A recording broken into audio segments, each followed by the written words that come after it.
Hey everyone, and welcome. Today, we are diving deep into a complete guide for designing an amazing Wonder Room. And look, it doesn't matter if you have a tiny corner or a giant empty space. We're going to cover how to create one of these magical learning environments, no matter the size of your room or your budget. So here's what we've got on tap. First, we're going to really nail down what a Wonder Room even is. Then, we'll get into the nitty-gritty of planning your space. After that, we'll cover the absolute must-haves, flow and safety. And we'll wrap it all up with some seriously brilliant low-cost ideas to bring it all to life. Okay, first things first, what exactly is a Wonder Room? In this first section, let's unpack what that really means and, more importantly, why it's such a game changer for learning. Right. So a Wonder Room is so much more than just a classroom. It's not just four walls with desks. It's an intentional, thoughtfully designed environment. The whole goal here is to build a space that just naturally pulls kids in, gets them to explore, create, and this is the big one, develop the skills to learn on their own.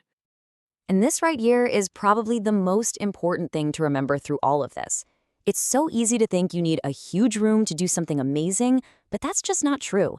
A spectacular learning space comes from smart planning, not from square footage. You can do incredible things in a tiny corner if you plan it right. Okay, so let's get practical. How do you actually start planning this thing out? We're going to look at some real-world strategies now, whether you're working with a space that's small, medium, or large. You know, what's really cool is how your strategy completely changes depending on the size of your room. So if you've got a small room, let's say under 150 square feet, your mantra is flexibility. You've got to think vertical, use your walls, and you'll want furniture that can do more than one thing. But on the flip side, if you're working with a big space, you get to play a different game. You can create really distinct, separate zones, maybe 6, 7, even 8 of them. But no matter what size room you have, these 3 steps are your foundation. First up, assess your needs. You don't have to do everything at once. What are your core learning zones? Art, STEM, a reading nook? Just pick a few to start. Second, maximize your dimensions. Always be thinking vertically. And last, but definitely not least, sketch it out. Seriously, even a quick doodle on a piece of paper can save you so much hassle later on. All right, let's talk about the foundations.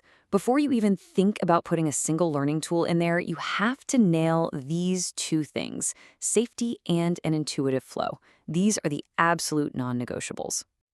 Okay, this checklist it's critical. We're talking about some pretty basic stuff, but it makes all the difference.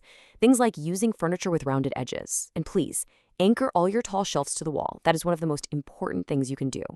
And this last one, a high visibility layout with no hidden corners, that's huge for supervision and just making everyone feel secure. And this right here, this quote, just nails why safety is so much more than a checklist. When kids feel physically safe in their environment, it frees them up mentally. It gives them the confidence to explore, to take risks with their learning, and to become truly independent. Safety is really the launchpad for curiosity. Okay, now let's talk about flow. This is all about how people move through the space. You want it to feel easy, logical, not chaotic. So you group the loud, messy stuff together, think construction and STEM, away from the quiet reading corner. And it's just common sense, right? Put the wet zones, like art and sensory tables, near a sink if you can. And keeping that center area open is perfect for group activities.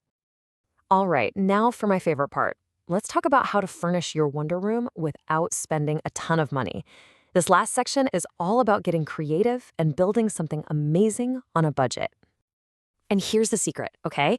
An inspiring space has nothing to do with a big budget. It is all about creativity and being resourceful. You can literally build wonder with everyday items, and I'm about to show you exactly how. Just check out some of these ideas. For storage, simple milk crates can double as seats, and old tin cans become awesome organizers. In your art zone, just some string and a few clothespins, boom, you've got an art display. For STEM, things like PVC pipes or even bottle caps can become incredible tools for experiments. And for role play, a giant cardboard box, I mean, come on, that can be anything. A kitchen, a spaceship, a castle. The possibilities are endless. And really, this is what it all boils down to. A Wonder Room isn't about having the fanciest furniture or the most expensive toys. Its success is measured by the freedom it gives children, the freedom to imagine, to explore on their own terms, and to just fall in love with learning. So, I'm going to leave you with this one question to chew on.